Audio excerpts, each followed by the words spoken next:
Salut à tous, soyez les bienvenus pour cette nouvelle émission à la coopérative de mai. Je suis ravi d'avoir pour la première fois dans Hit Story un groupe phénomène, notamment dans les années 2000 et qui a su faire un retour gagnant en 2014. Je veux parler de Kyo.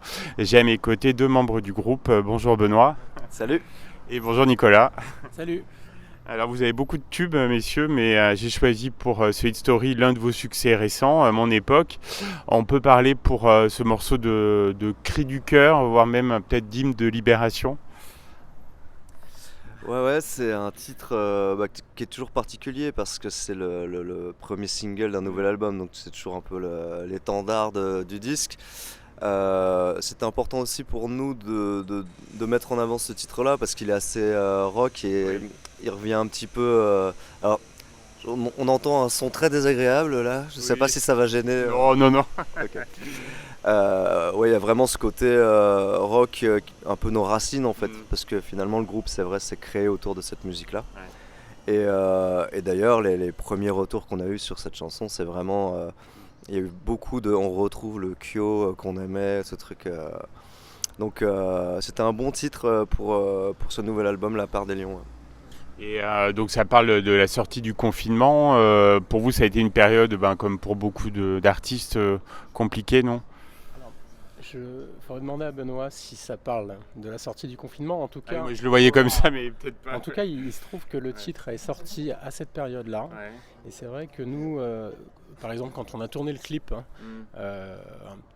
quelques temps avant de sortir le titre, on a vu à quel point, en effet, c'était l'énergie que les gens attendaient à ce moment-là, parce que, en effet, ça a été une période très dure pour tout le monde. Et on sentait que cette énergie-là, elle plaisait parce qu'elle permettait de se défouler un petit peu et de renouer avec la scène qui avait disparu pendant toute cette période-là. Après, si ça en parle, je pense pas que tu l'écris en pensant spécialement. Alors justement, Benoît va nous dire. Non, c'est pas possible parce que c'est écrit bien avant en fait. Ah d'accord, oui. C'est écrit bien avant le Covid. Comme l'intégralité de l'album, en fait, tous les textes étaient déjà terminés.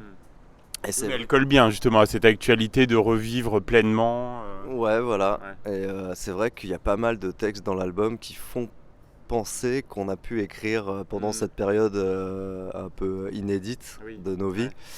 Et c'était pas vraiment le cas, mais effectivement, comme dit Nico, ce qui était quand on a tourné le clip, en fait, il y avait un côté concert, alors qu'on faisait comme dans tous les clips, tu joues le morceau 40 fois et tous les figurants, en fait, ils n'étaient pas sortis de chez eux, et ils n'avaient pas croisé d'autres gens depuis des mois. C'est ça. Et en fait, ils étaient super heureux, et je trouve que ça se sent dans le clip, juste parce qu'en fait, c'était pas arrivé, ce contact avec l'autre n'était pas arrivé depuis des lustres, donc c'était un moment particulier. Est-ce qu'il y a eu un élément déclencheur dans la création du morceau ? Alors, ce qui est intéressant, c'est que le morceau ne ressemble à la base pas du tout à ce qu'on peut entendre, parce que le tempo était beaucoup plus lent, l'atmosphère était beaucoup plus chill, et en fait, on a bossé le morceau, et d'ailleurs, cette version originale s'appelle Mon époque Lounge, si tu veux. Ah oui. Lounge version, et c'est très rigolo de la réécouter parce que en fait c'est un truc que tu oublies facilement. On a tellement entendu la version sur disque, et ce serait rigolo d'ailleurs de la sortir, tu vois, à un moment, pour montrer à quel point un morceau peut se transformer en le travaillant. Mais voilà, pour la petite anecdote. Donc il est hyper efficace, ce morceau. Il a tout de suite eu l'adhésion du public. Est-ce qu'il a tout de suite eu l'adhésion du public ? Écoute, je crois qu'en tout cas, quand on a commencé à le jouer, nous, en concert, on sentait que les gens étaient bien à fond dessus, parce qu'en effet, c'est avant tout un morceau hyper énergique. Et oui, je crois c'est pas pour rien qu'on a décidé de le sortir en premier, c'est parce que je pense qu'autour de nous, à commencer par nous, on se disait qu'il véhiculait quelque chose de vraiment chouette, et les gens autour de nous confirmaient ça, que oui, c'était une belle couleur par rapport à nous, que ça nous ressemblait, que c'était bien, et qu'il était représentatif peut-être de l'album. Donc, Et qu'est-ce qui vous a inspiré pour l'album La Part des Lions ? Quels ont été les thèmes de prédilection ? Je crois qu'il y a quasiment un thème par chanson. Moi, ce que j'apprécie dans cet album, et ce qui est peut-être un peu une évolution positive pour le groupe, c'est que justement il y a beaucoup plus de thèmes différents abordés. Oui. Et c'est vrai que on avait l'habitude, on a beaucoup fait dans la relation amoureuse complexe et un peu sous tous ses angles, sous tous les âges et tout. Et c'est vrai que de toute façon c'est une source inépuisable d'inspiration, il y aura toujours des chansons d'amour et on en fera toujours. Mais c'est vrai que là, dans stand-up, on parle des violences psychologiques faites aux femmes. Il y a Quand je serai jeune aussi, qui est un morceau qui compte beaucoup pour nous parce qu'on a galéré pour le finir déjà. Je pense que le titre avait 30 versions.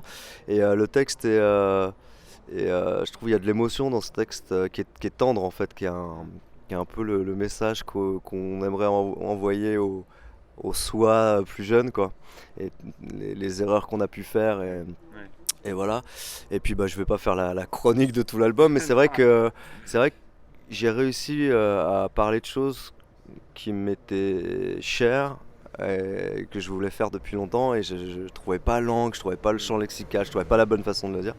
Et là enfin il y a Paris aussi, qui est une chanson qui parle des attentats, qui est arrivée très très tard par rapport qui est arrivée 5 ans après les attentats, donc c'est vraiment, tu vois, ça prouve bien que j'ai eu du mal à parler de ça, il a fallu digérer tout ça, et là voilà, c'était important pour nous, et en ça je trouve que il y a une évolution pour le groupe, quoi. Puis il y a un duo avec une artiste géniale qu'on aime aussi beaucoup sur Logos FM. Je sais pas si vous voulez parler d'elle. Écoute, oui, si, on a à cœur de parler d'elle, parce qu'en effet elle est d'une gentillesse incroyable, et puis elle a vraiment une voix qui nous a touchés, et donc c'est ce qui nous a décidé en fait à lui demander si elle avait envie de partager ce morceau avec nous. Et on a été très émus, je me souviens, quand on a entendu sa voix la première fois, enfin les premières prises qu'elle a faites. C'était vraiment plein d'émotions, très très beau.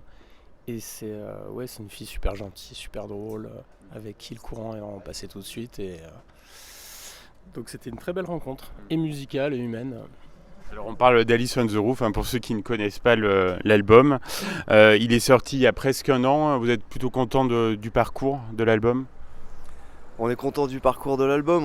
C'est la première fois qu'on fait ça. On a sorti 4 clips avant la sortie de l'album, ce qui est quand même un truc qu'on n'a jamais fait, ce qui prouve aussi la confiance de notre label.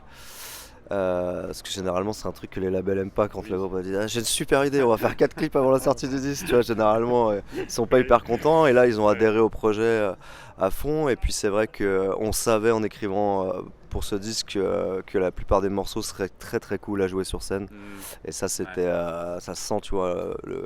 Le morceau Margot, Omar et Marlo, c'est vraiment un morceau qui est fait pour la scène, et qui est assez épique, avec une fin qui part comme ça, c'est toujours cool. Mon époque, un titre qui est fait pour le live aussi. Donc hyper content de jouer ces nouveaux morceaux sur scène. Et puis voilà, on est surtout content. On est parti en tournée depuis le mois de février. Ça s'arrête pas, l'ambiance elle est toujours aussi dingue. Là, ce qu'on fait, c'est que tous les soirs maintenant on poste la réaction du public, parce qu'on veut montrer aux gens ce qui se passe dans les concerts de Kyo, tu vois, parce que c'est assez incroyable, et on mesure vachement la chance qu'on a en fait d'avoir ce public depuis autant d'années qui nous suit, avec en plus cette pause hyper longue qu'on a pu faire, qu'aurait pu en perdre plus d'un. Et c'est vrai qu'on a la chance d'avoir une fanbase qui est très très forte, très mobilisée, et pourvu que ça dure. Oui, qui attend même depuis, je pense, des heures devant la coopérative de mai. Par exemple, ça c'est un truc que tu t'habitues jamais à ça. Oui. C'est toujours aussi fou. On est passé devant, il y a déjà des gens qui attendent depuis des heures. On voit rarement ça ici. Ça fait chaud au cœur. Dernière question, sur quoi vous travaillez actuellement ? Est-ce que vous avez des projets en cours dont vous pouvez nous parler ? Il y a beaucoup de projets, beaucoup de travail. On travaille sur une réédition de l'album Le Chemin, parce que ça va faire 20 ans que l'album est sorti. On travaille déjà beaucoup sur le prochain album. Il y a déjà beaucoup de chansons. Moi, je suis très en retard au niveau des textes. Donc c'est pour ça que je dis qu'il y a beaucoup de boulot, parce que je suis en train de penser à tous les textes que je dois écrire. C'est pas facile aussi d'avoir l'inspiration à chaque fois, et justement d'apporter des nouveaux thèmes. Et voilà, c'est très dur de ne pas se répéter.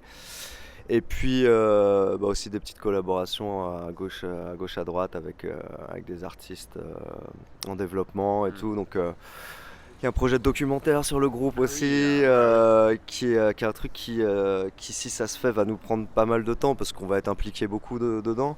Donc, ouais, ça m'a fatigué rien que d'en parler. Ah oui, la liste est longue, mais en tout cas, travaillez bien. C'était vraiment un plaisir de vous avoir dans l'émission et à très bientôt. Merci beaucoup, à bientôt. À très bientôt.